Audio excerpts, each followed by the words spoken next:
Oturabilirlerse programımıza başlayalım. Gaziantep Büyükşehir Belediyesi ile Gaziantep Üniversitesi ev sahipliğinde gerçekleştirilen 13. Uluslararası Öğrenci Buluşması basın lansmanına programına hoş geldiniz, şeref verdiniz. Aslında kısa filmde de gördüğümüz üzere hem öğrenci buluşması tanıtımında hem UDEF tanıtımında gördüğümüz üzere uluslararası öğrenci buluşmaları ülkemizde eğitim alan ve salonumuzda da şu an çok güzel örnekleri bulunan, dünyanın dört bir tarafından gelmiş olan uluslararası öğrenci kardeşlerimizi gündeme getirmek için yapılan bir faaliyet. Bugün ülkemizde 178.000 uluslararası öğrenci üniversite eğitimi alıyor. Lise ve altı, ortaöğretim, ilkokul sayısına baktığımızda 700.000'den fazla. Dolayısıyla ülkemiz elhamdülillah uluslararası anlamda, uluslararası öğrenci çeken anlamda çok önemli bir noktaya gelmiş. Tabii daha da güzel noktalara gelecek bir ülke. Bu sene 13. Uluslararası Öğrenci Buluşmamızı inşallah 61 ülkede ve 111 şehirde gerçekleştireceğiz. Her sene bunun sayısı artarak gidiyor. Çünkü öğrenci sayımız artıyor. Her şehrimizde uluslararası öğrencimiz artık eğitim alıyor. Tüm üniversitelerimiz uluslararası öğrenci kapılarını açıyor.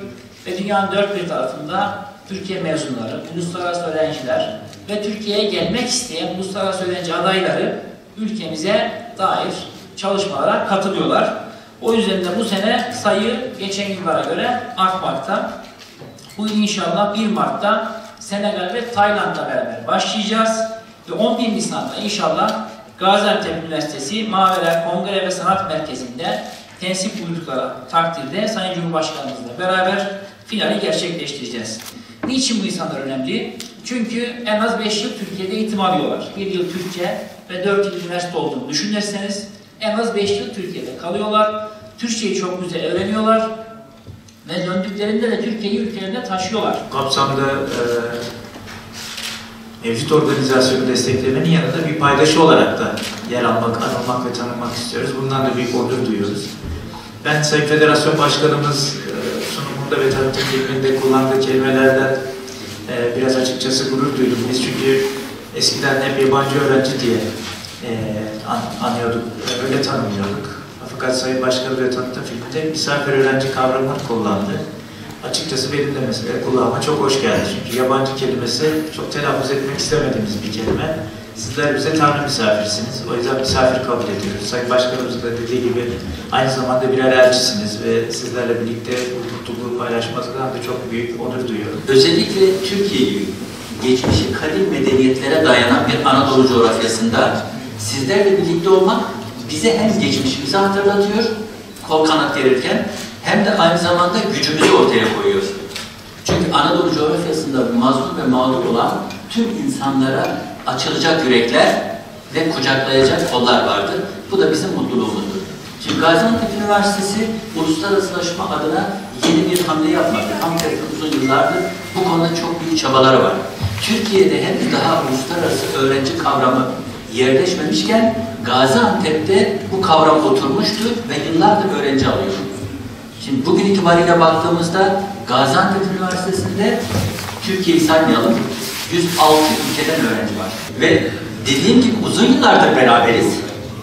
Özellikle Gaziantep Üniversitesi'nde Suriyeli kardeşlerimiz de çok fazla sayıda. Çünkü 3400 civarı Suriyeli öğrencimiz var. Sadece sınır ötesinde Suriye güvenlikli alanda 749 öğrencimiz var bizim. 3 fakültemizde ve bir meslek yüksekokulumuzda. Kampüs içerisinde düşündüğünüzde Suriye'nin sınırındayız.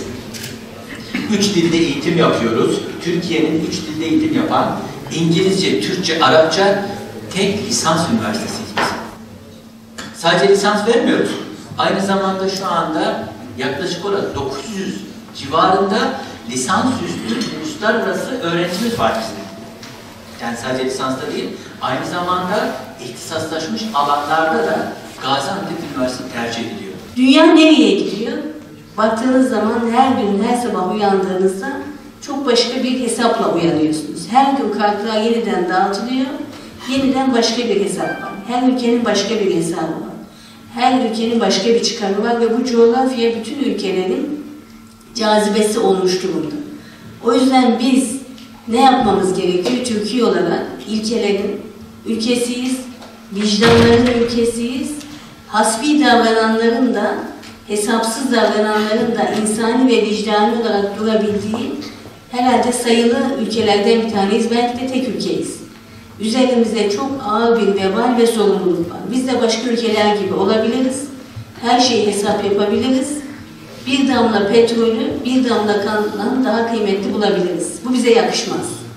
Bizim medeniyet kodlarımız, bize verilen ilahi mesajlar bize iyi insan olmalı.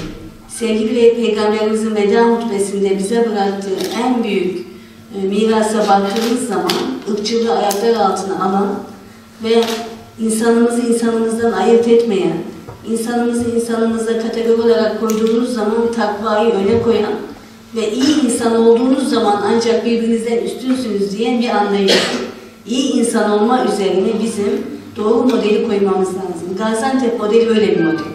Hepimizin iyi insan olma üzerine yapması gereken çok iş var. Uluslararası öğrenci buluşmalarının 13.sünün Gaziantep'te yapılması bizi ziyadesiyle memnun etmektedir. Türkiye bir mozaikler ülkesi deriz. Hep kültürel farklılıklar, inanç farklılıklarının, yaşam farklılıklarının, dünya görüşlerinin bir ahenk içerisinde, birbirlerine saygı çerçevesinde yaşadığı bereketli topraklar Anadolu. Bu bereketli topraklarda dünyanın değişik yerlerinden gelen kardeşlerimiz var. Bu kardeşlerimizin burada geçirdikleri zamanı bir dostluğa çevirmeleri bizim açımızdan çok önemli. Gaziantep hakikaten Türkiye'nin farklılıkları içerisinde güzel bir biçimde barındıran ve bunu bir enerjiye dönüştüren çok güzide bir şehrimiz. Böyle bir şehirde öğrencilik yaptığınız için sizler çok şanslısınız. Böyle bir şehirde bu organizasyonun daha bereketli bir sonuç devşireceğini düşünüyorum. Ben toplantımızın ve çalışmalarımızın hayırlara vesile olmasını diler. Hepinizi saygıyla selamlıyorum.